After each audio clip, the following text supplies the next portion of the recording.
अस्सलाम वालेकुम। आपकी वीडियो advancedcs.com से देख रहे हैं। मेरा नाम ज़ुबैरिया अशरफ है। इस ट्यूटोरियल में हम देखेंगे कि हम माइक्रोसॉफ्ट एज के अंदर वेब नोट्स को कैसे इस्तेमाल कर सकते हैं। वेब नोट्स माइक्रोसॉफ्ट एज का एक बहुत ही इंटरेस्टिंग फीचर है। जैसे अगर आप कोई रिसर्च वर्क कर रहे हैं या आपने कोई असाइनमेंट बनानी है या आप डिफरेंट ऑथर्स के बारे में पढ़ रहे हैं और उनकी कुछ इन्फॉर्मेशन जो आप अपने नोट्स में बनाना चाहते हैं या आप चाहते हैं कि बाद में आप उनको बुक मार्क किए हुए या उनको एडिट किए हुए नोट्स को आप दोबारा से रिव्यू कर लें बगैर किसी वर्ड में बनाए हुए या बगैर किसी नोटपैड में लिखे हुए, तो अभी हम देखते हैं कि हम उसको कैसे कर सकते हैं। माइक्रोसॉफ्ट एज को ओपन करते हैं। यहाँ पर हम कोई पेज ओपन कर लेते हैं। लेट्स सपोज मैं कर लेती हूँ विकिपीडिया। ओके, विकिपीडिया का अगर मैं कोई भी और इंग्लिश यहाँ पे से इसको क्लिक करती हूँ। लेट्स सपोज हमने यहाँ पर कुछ अपने वेब नोट्स बनाने हैं इसको यूज करते हुए इस पेज को, तो आप देखें कि हमारे पास यहाँ पर टूल बार में एक ऑप्शन है मेक अ वेब नोट। इससे हम अपने वेब नोट्स बना सकते हैं। जैसे मैं इसके ऊपर क्लिक करूंगी मेरे पास ये वेब नोट का व्यू मुझे नजर आने लग जाएगा।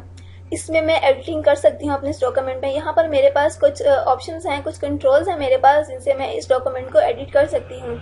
जैसे कि अगर मेरे पास ये डॉक्यूमेंट ये मेरे पास एक टूल है पेन। अगर मैं पेन का इस्तेमाल करते हुए मैं यहाँ पर कुछ भी अगर ड्रॉ करूँ, जैसे कि अगर मुझे इसको यहाँ पर ऐसे ड्रॉ करना है तो मैं इसको ये कर सकती हूँ। और अगर मुझे ये इसका जो साइज है वो थिक करना है या थिन करना है तो यहाँ पे जो मेरे पास लिटिल सी एक ये डैश सी बनी हुई, जब मैं इसके ऊपर क्लिक करूंगी तो मेरे पास यहाँ पर मल्टीपल ऑप्शंस अपीयर हो जाएंगी। यहाँ से मैं कलर्स भी चूज कर सकती हूँ और इसका साइज भी रिड्यूस या ज़्यादा कर सकती हूँ। इसके अलावा हमारे पास यहाँ पर एक और ऑप्शन है हाइलाइटर की। ये टूल हमारा क्या करता है हम अभी देखते हैं। ये हमारी इन चीज़ों को हाईलाइट करेगा। जैसे कि मुझे इसको हाईलाइट करना है तो मैं इसको इस्तेमाल करते हुए इसे हाईलाइट कर सकती हूँ, या मुझे अगर किसी और भी चीज़ को हाईलाइट करना है तो मैं हाईलाइट कर सकती हूँ। यहाँ पर एज के साथ जब हम क्लिक करेंगे तो यहाँ पर हम इसका डिफरेंट कलर चूज़ कर सकते हैं। जैसे कि अगर मैं ये कलर चूज़ करूँ तो अब मैं देखूँगी कि मेरे पास इसका कलर जो है वो डिफरेंट हो गया है हाईलाइटर का। तो ये हमने दोनों चीज़ों को देखा। हमारे पास यहाँ पर एक और टूल भी है इरेजर।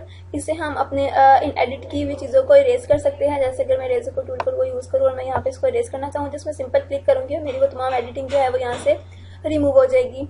अगर हम किसी वर्ड पे, जैसे अगर हमें किसी वर्ड का मीनिंग नहीं पता है और हमने अभी उसका मीनिंग लिया है डिक्शनरी में से और हम चाहते हैं कि फ्यूचर में हमें मुश्किल ना हो तो हम उसको एक नोट के साथ वहाँ पर उसका मीनिंग अटैच कर लें, तो उसके लिए हम यहाँ पर ये नोट यूज़ करेंगे।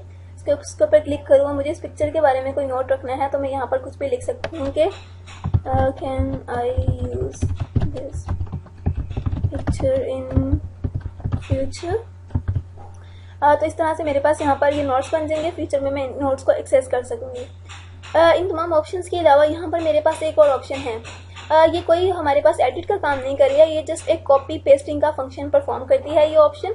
जैसे ही मैं इसके ऊपर क्लिक करूँगी तो आप देखें यहाँ पर मेरे पास डायरेक्ट टू कॉपी रीजन जो है वो अभी होने लग गया। जो चीज़ मुझे सिलेक्ट करनी है मैं यहाँ से सिंपल इसको ड्रैग करके इसको कॉपी कर लूँगी। जैसे यहाँ पे मुझे इसको करना है तो मैंने इतना हिस्सा सिलेक्ट किया और मैंने इसको कॉपी किया। यहाँ पर मेरे पास ऑप्शन अपीयर हुई थी कि कॉपी, और मेरा ये जो हिस्सा है वो कॉपी हो चुका है। अब मैं यहाँ पे कोई और चीज़ निकालती हूँ, जैसे कि अगर मैं माइक्रोसॉफ्ट वर्ड या वर्ड आर्ट को ओपन कर लेती हूँ माइक्रोसॉफ्ट एक्सेसरीज में जाकर, विंडोज एक्सेसरीज में यहाँ पर मैं ओपन कर लेती हूँ सपोज वर्ड आर्ट।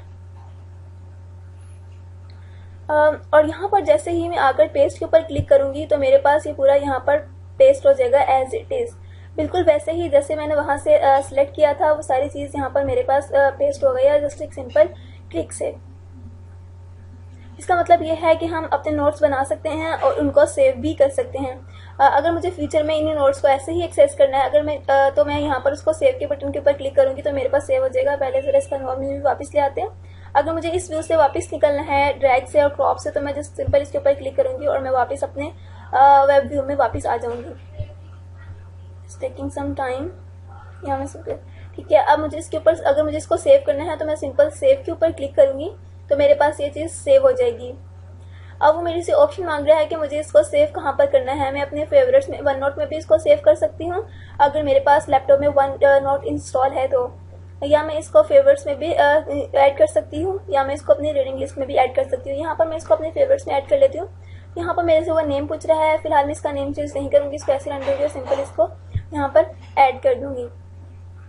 अब हमें अपने इस वेब नोट से बाहर निकलना है, तो हम जस्ट सिंपल एग्जिट करेंगे और हम यहाँ से बाहर निकल जाएंगे। यहाँ पर मेरे पास एक और ऑप्शन है शेयरिंग की। हमें ये एडिट डॉक्यूमेंट हम अपने किसी भी फ्रेंड को या किसी को भी शेयर कर सकते हैं, एफबी पर या कहीं पर भी शेयर भी कर सकते हैं। यहाँ से मैं सिंपल एग्जिट करूँगी तो मैं यहाँ से वापस इस नॉर्मल व्यू में वापस आ जाऊँगी।